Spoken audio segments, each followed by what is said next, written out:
Hi there. Today I'm going to demonstrate how I make the handles for the bee hives carved out of the wood like this. The problem that I've been hearing a lot about is that there's not a proper cutter out there, and what I've done is I've designed one and made my own blades, and I use it on my radial arm saw. So I'm going to demonstrate today on how I do that. Here's the whole cutter head here. Here's the individual blade and the mounting screw.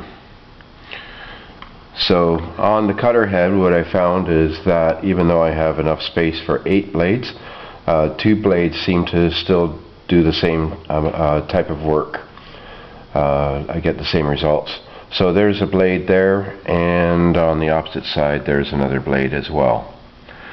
These mounts are fastened to what was a sprocket originally, and it's held in by screws and pins. Seems to do the job. I didn't want to weld them on because of fear of the metal warping with the heat. So this is also a guard that I made.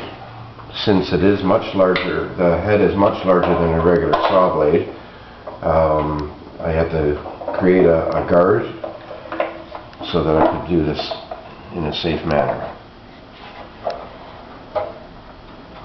So there's that.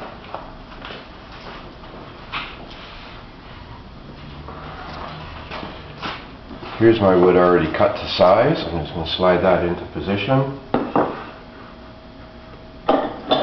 Clamp it down. And I'm going to start the saw up, and I also use a vacuum so that it reduces the dust and the shavings in the workshop here.